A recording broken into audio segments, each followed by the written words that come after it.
Jadi sekarang ini Prabowo masih didukung kalau dia nyalon lagi? Oh enggak. Oh enggak. Kok yakin sekali bilang oh enggak langsung itu? Biasanya orang bilang wah ragu-ragu. Kenapa enggak?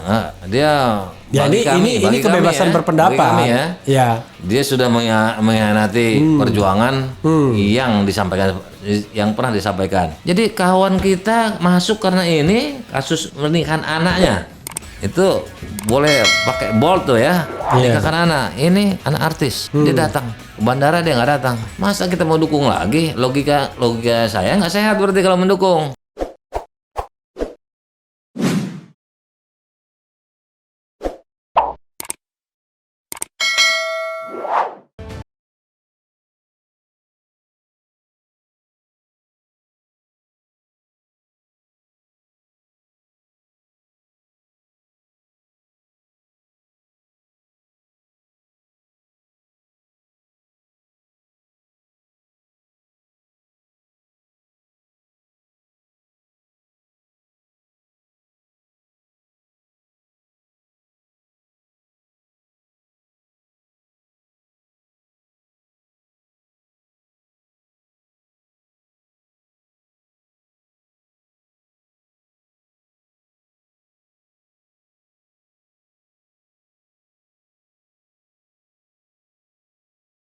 Tapi kalau tanya secara pribadi ya, orang kayak abang yang tentu banyak juga pengikutnya ya, paling tidak banyak juga orang yang mengikutin pikirannya. Jadi sekarang ini Prabowo masih didukung kalau dia nyalon lagi? Oh enggak. Oh enggak. Kok yakin sekali bilang oh enggak langsung itu? Biasanya orang bilang wah ragu-ragu. Kenapa enggak?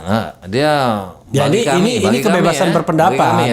Ya. Dia sudah mengkhianati perjuangan yang disampaikan, yang pernah disampaikan. Walaupun dia tidak berhasil. Paling tidak menyebut ke Arab, ke Saudi, karena memang janjinya seperti itu. Kalau menang pakai pesawat pribadi, paling nggak ke bandara aja nggak mau. Bahkan sampai sekarang, bahkan ikut melecehkan ketika dia menghadiri sebuah pernikahan Aurel binti Anang Hermansyah. Padahal jadi saksi waktu sahabatnya itu. Jadi saksi waktu malah jadi saksi kan waktu itu. Kan Pak Jokowi sama Pak Prabowo. Saya nggak tahu saksinya. Saya cuma saksi pernikahan. Dia hadir.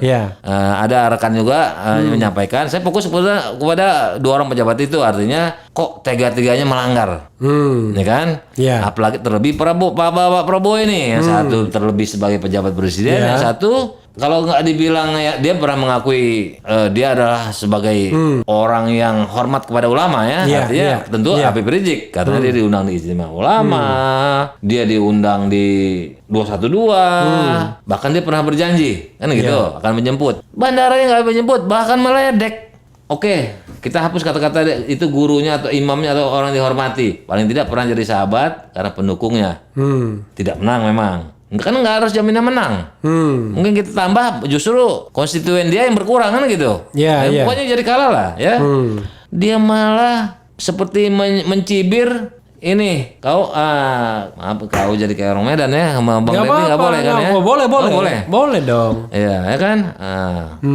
Boleh. Anda ya kan ceritanya Prabowo nih ya. Anda masuk karena ini. Tuh saya nggak apa-apa. Saya hadiri nikah. Padahal Habib Rizik anaknya. Kewajibannya.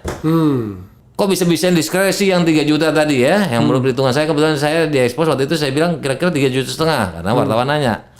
Paling sejuta di sana. Petamburan Tanah Abang yang macet ya nggak perlu ke sana karena itu beliau nggak perlu kemari.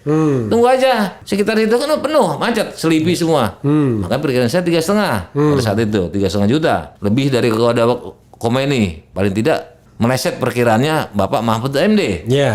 Jadi kawan kita masuk karena ini kasus pernikahan anaknya. Itu boleh pakai bold tuh ya, nikahkan anak. Ini anak artis, dia datang ke bandara, dia nggak datang.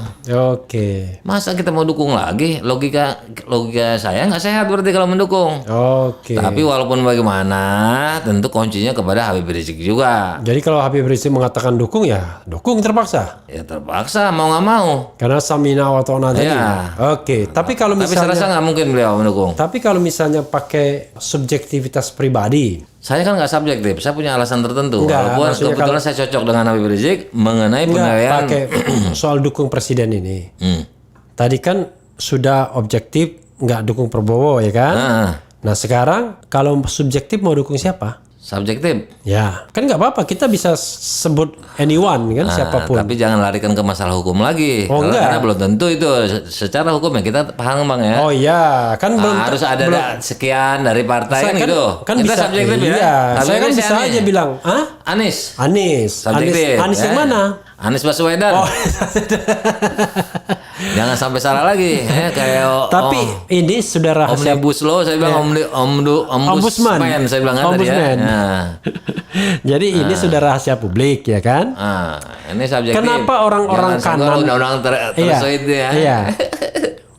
Saya tanya aja, kenapa abang mau dukung Anies sebelum ada perintah Habib Rizik dan lain sebagainya? Kenapa? Gitu. Iya. Ini belum diperintah ya. Tadi Iya. kan pribadi kan subjektif. Iya, pribadi. Nah, jadi begini, saya lihat beliau bagus menata DKI Oke. dibanding Dekat-dekat aja kayak saya. dibanding Ahok, Tempat agak dekat. dibanding gubernur sebelumnya, wawasan berpikirnya Agak dekat. Nah, wawasan berpikirnya luas. Ya. Ya kan, bijak, cara bicaranya bagus, nggak marah-marah, nggak ngata-ngatain.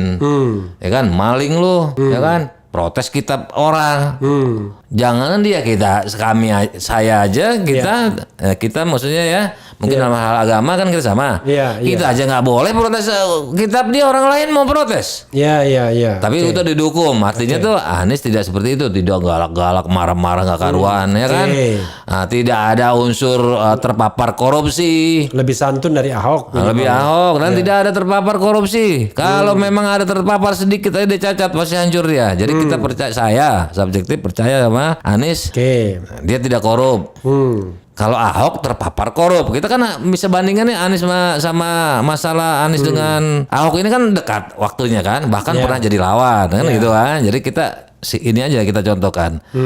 Selain dia beradab, ya kan, belum pernah terdengar terpapar korupsi. Kalau ini kan Ahok kan BPK. Iya. Nah, jadi dan cerdas penanganan COVID juga dia kayaknya langkahnya lebih bahkan lebih daripada pusat. Sampai-sampai ada seorang tokoh juga menyatakan kok ada pemerintahan pusat justru oposan kepada pemerintah daerah, ya kan? Rizal Ramli dia bilang. Bukan itu Rocky Gerung. Oh, Rocky Gerung ya. Oke, Rocky Gerung ya. Ya kan? Aneh katanya kan? Ya aneh lah. Ya. Masa pemerintah pusat oposan sama pemerintahan di bawahnya? Itu kalau bisa dipecat, saya rasa dipecat loh kalau nggak ada undang-undang. Aduh, nah, jadi itu kalau subjektif saya seperti itu. Dia belum pernah ketahuan. Kalau kita kan sensitif masalah korupsi ya. Iya. Sebetulnya adab itu Indonesia kalau Pancasila tuh itu udah nggak dibicarakan lagi tuh soal adab-adab maki-maki orang itu sebetulnya ini luar biasa soalnya Ahok ini ya. Iya. Sebetulnya itu bukan kategori penilaian tentang keberhasilan itu ya kan. Tapi karena itu terlalu apa ya di luar pada kemanusiaan yang adil dan beradab. Beradabnya dia udah menyinggung. Akhirnya kita ya manusia Pancasila ya tentu soal adab itu dikaji, dibicarakan, dibincangkan. Apalagi tuh Bang. Tadi unsur korupsi pasti. Oke. Ya kan? Itu sensitif tuh, extraordinary crime. Oke. Yang jelas terlepas dari apakah nanti bisa dapat kereta atau tidak, subjektivitasnya ke sana. Sensitif. Nah, lalu ikut undang-undang Lain lagi. Saya bisa disalahkan dan saya juga nggak mau kalau lari undang-undang. Partainya juga belum jelas kan gitu. Oke. Bung Dehail, last statement sebelum kita tutup apa?